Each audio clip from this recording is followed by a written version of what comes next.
नमस्कार दोस्तों, स्वागत है आपका सरकार स्टडी वेब्स एजुकेशन की इस एक्सेल एक्सपर्ट सीरीज़ में। आज है एक्सेल सीखने का डे 24 और डे 24 के अंतर्गत हम बात करने वाले हैं नेम रेंजेस की, इनडायरेक्ट फंक्शन की, ऑफसेट फंक्शन की। और इन सभी फंक्शन का उपयोग करके हम लास्ट में बनाएंगे एक dynamic drop down list. Drop down list के अंतर्गत हम जो है सीट को भी हल करने वाले हैं। तो वीडियो के अंत तक बने रहिए, एक्सेल को ओपन करिए। चलिए शुरू करते हैं। सबसे पहले बात करते हैं नेम रेंजेस की। नेम रेंजेस होती क्या है? जैसे उदाहरण के लिए अगर मान लो आपको यहाँ पे एप्पल, बनाना और मैंगो इस प्रकार प्राइस दिया है, तो इनको अगर टोटल करना तो कैसे करेंगे? हम इक्वल लगाएंगे और हम लगाएंगे सम, और ब्रैकेट के अंदर हमको लिखना पड़ेगा जो रेंज होती है। वो रेंज क्या होती है? जैसे आप मान लीजिए यहाँ पे B3 से लेकर B5 तक, तो इस प्रकार से हमको लिखना पड़ेगा B3 से लेकर B5 तक, तब कहीं जाके हमको क्या यहाँ पे टोटल निकल कर आएगा। पर इसके बदले में हम क्या इसको अगर नेम रेंज बना देते हैं, तो इसके लिए हमको करना क्या पड़ेगा? ये देखिए, इस प्रकार से हमने इसको सेलेक्ट करें और इसको सेलेक्ट करने के बाद हमको कहाँ जाना? देखिए, आपको दिखेगा फॉर्मूला बार में ही आपको एक नेम बॉक्स नज़र आएगा। तो यहाँ पे आप नाम बदल दो। क्या नाम कर दो? या तो प्राइस कर दो, जो भी करना है, या फिर फॉर्मूलाज में जाकर देखिए डिफाइन नेम दिया है, डिफाइन नेम में जाओगे तो भी आप इसका नाम बदल सकते हैं। जैसे यहाँ देखिए प्राइस आ गया है, तो इसका नाम मैं अभी प्राइस कर देता हूँ और ओके कर देता हूँ। अब देखिए यहाँ पे आसानी क्या होगी। जैसे उदाहरण के लिए मैं लगाता हूँ सम। ये देखिए मैंने सम लगाया और यहाँ सिर्फ मैं लिख देता हूँ प्राइस। ये देखिए प्राइस लिख देता हूँ, और प्राइस लिखने के बाद मैं जो इसको है ब्रैकेट को बंद कर देता हूँ। तो देखिए आंसर सेम आया है। इसका फ़ायदा क्या हुआ? यहाँ पे नेम रेंजेस का फ़ायदा हुआ कि यहाँ पे रेंज लिखने की समस्या हमारी एंड हो चुकी है।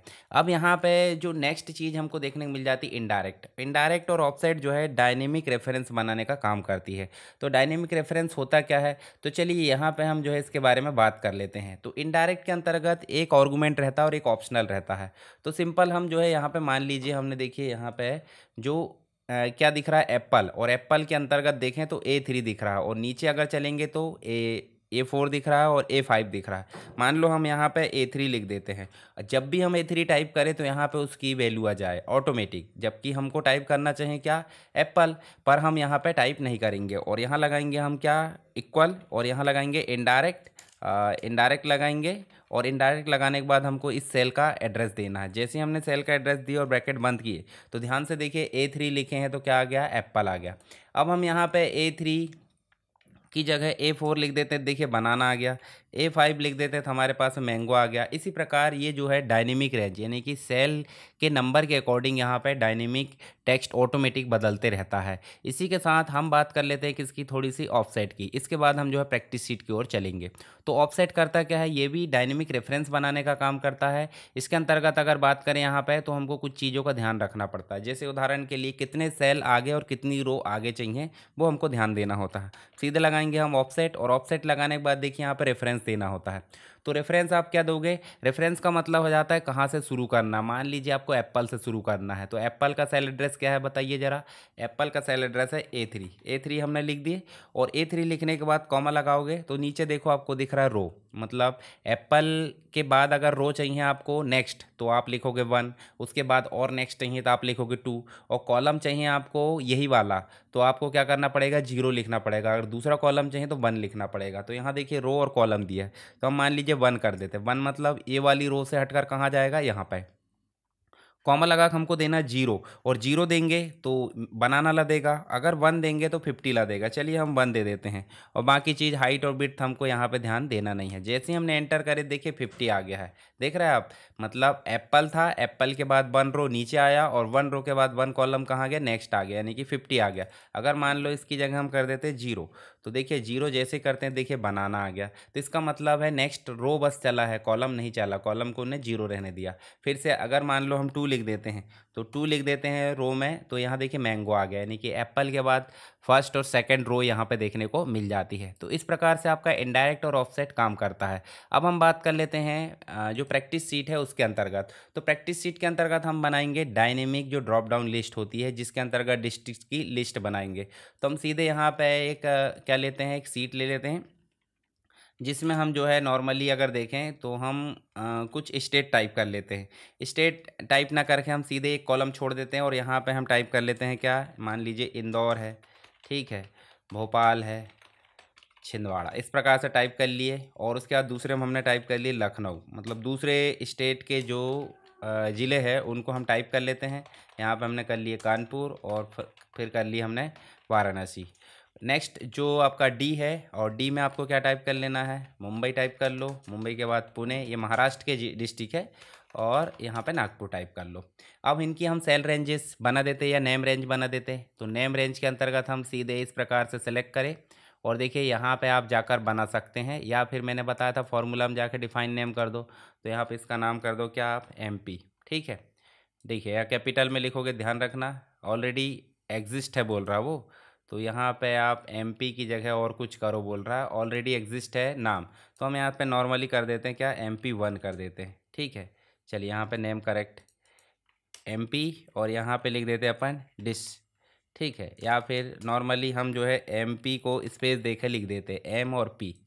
ये देखिए अभी सिंटेक्स गलत दिख रहा, कोई दिक्कत नहीं, हम जो है दूसरी सीट ले लेते हैं। दूसरी सीट नहीं लेंगे तो यहाँ पे हम जो है MPP कर देते हैं। ठीक है, ये देखिए MPP ले लिया। ऐसे ही यहाँ पे उत्तर प्रदेश के लिए UP कर देते हैं, तो UPP कर देते हैं, UPP। ठीक है, इस प्रकार से। और महाराष्ट्र के लिए MHH कर देते हैं। अब जो चीज़ हमने लिए हैं यहाँ पे वही आपको ड्रॉप डाउन लिस्ट में दिखना चाहिए। तो ड्रॉप डाउन लिस्ट कहाँ लेंगे, ड्रॉप डाउन लिस्ट लेंगे नेक्स्ट सीट में। ध्यान से देखिए, सबसे पहले आपको यहाँ पे जैसे आप नई सीट बनाओगे तो आप क्या करोगे, MP, दूसरे में करोगे UP, तीसरे में करोगे आपको महाराष्ट्र। ठीक है, तो यहाँ देखिए मेरे पास ऑलरेडी बने थे, मैंने पहले बना कर देखा हूँ, तो उसके लिए यहाँ पे ऑलरेडी है इसलिए वो लिया नहीं, तो मैंने यहाँ पे PP कर दिया, यहाँ पे WP कर दिया, और यहाँ पे HH कर दिया। तो वही चीज़ हम यहाँ पे लाएंगे, नेक्स्ट सीट में चलेंगे, और यहाँ हम जो है क्या करेंगे, हम ले आएंगे एक ड्रॉप डाउन लिस्ट। और ड्रॉप डाउन लिस्ट कैसे लाते हैं पता है आपको, ड्रॉप डाउन लिस्ट लाते हैं डेटा में जाएंगे, डेटा में जाकर हम चलेंगे कहाँ, डेटा वैलिडेशन। डेटा वैलिडेशन में चलने के बाद लिस्ट, और लिस्ट में चलने के बाद हम लेंगे यहाँ पे MPP, जो नाम से हमने डिफाइन किए वही नाम आप यहाँ पे ले लो। ठीक है, और ये कर दी ओके। तो देखिए ध्यान से हमारे पास में लिस्ट आ गई है। ठीक है, ये देखिए MPD भी कर सकते थे, MP डिस्ट्रिक्ट, UPD भी कर सकते थे, तो MHD भी कर सकते थे। तो हम MH सेलेक्ट करते हैं तो ऑटोमेटिक यहाँ पे महाराष्ट्र के डिस्ट्रिक्ट आ जाना चाहिए। तो यहाँ पे हम चलेंगे इनडायरेक्ट फंक्शन लगाएंगे। तो इनडायरेक्ट फंक्शन आप डायरेक्ट भी लगा सकते हैं यहाँ से। चलिए मैं डायरेक्ट लगा के दिखाता हूँ, अगर काम कर गया तो अच्छी बात, नहीं तो हम लिस्ट से लगाएंगे। तो इनडायरेक्ट लगाए हमने यहाँ पे, और इनडायरेक्ट लगाने के बाद इस सेल का एड्रेस दे देते हैं। इस सेल का एड्रेस क्या है, A1 है, तो हम यहाँ चलते हैं और A1 लिख देते हैं। जैसे ही एंटर करें तो ध्यान से देखिए यहाँ पे डायरेक्ट काम कर लिया है। देखिए यहाँ पे UP, ये देखिए ऑटोमेटिक काम कर रहा है। ठीक है, ये देखिए ध्यान से कर रहा है काम। जैसे हमने UP सेलेक्ट करी या MP सेलेक्ट करी, MP की डिस्ट्रिक्ट आ जा रहा है। दूसरा तरीका मैं बताता हूँ आपको, ये ड्रॉप डाउन के लिस्ट के फॉर्म में लेके आना। इस सेल में जाओ, डेटा वैलिडेशन में जाओ, डेटा वैलिडेशन में जाकर यहाँ पे चलोगे तो यहाँ लिस्ट दिखेगा, और लिस्ट में जाके आप क्या करोगे, आपको लिखना है इनडायरेक्ट, और इनडायरेक्ट लिखने के बाद किस सेल से लाना चाह रहा है, मतलब किस सेल के अकॉर्डिंग है, तो A1 के अकॉर्डिंग। तो A1 हमने लिख दिया और एंटर कर दिए। तो देखिए ध्यान से हम यहाँ देखेंगे तो हमको अभी MP के डिस्ट्रिक्ट दिख रहा है। ठीक है, उसके बाद अगर हम यहाँ UP सेलेक्ट कर देते, UP के तो आ गए, पर यहाँ ड्रॉप डाउन के फॉर्म में भी UP के आ गए होंगे, दिख रहा है। इसके अलावा आप फिर से आप महाराष्ट्र के कर लो तो महाराष्ट्र के भी डिस्ट्रिक्ट आ गए होंगे। तो इस प्रकार आप देखिए आपको डायनेमिक जो लिस्ट, डायनेमिक ड्रॉप डाउन है वो आपको समझ में आ गई। अब मैं आपको एक टास्क देता हूँ, आप जो है जोड़कर दिखाइए। जोड़कर दिखाइए से मतलब आप जो भी यहाँ पे लिया जाता है एड्रेस, या फिर जो आपका HR डिपार्टमेंट है ये, या फिर IT डिपार्टमेंट, उसकी टोटल एम्प्लॉय की सैलरी यहाँ जुड़ जाना चाहिए। तो इस प्रकार से कुछ सीट बनाइए। अगर बन जाए तो आप मुझे टेलीग्राम या व्हाट्सएप पर सेंड कर सकते हैं। आई होप वीडियो पसंद आया होगा। वीडियो अगर अच्छा लगा तो वीडियो को लाइक करें, शेयर करें, और चैनल पर नए हैं तो सब्सक्राइब करना ना भूलें, ताकि आने वाली वीडियोस आपको सबसे पहले मिलती रहे। तो चलिए मिलते हैं नेक्स्ट क्लास में, तब तक के लिए पढ़ते रहिए, बढ़ते रहिए। जय हिंद।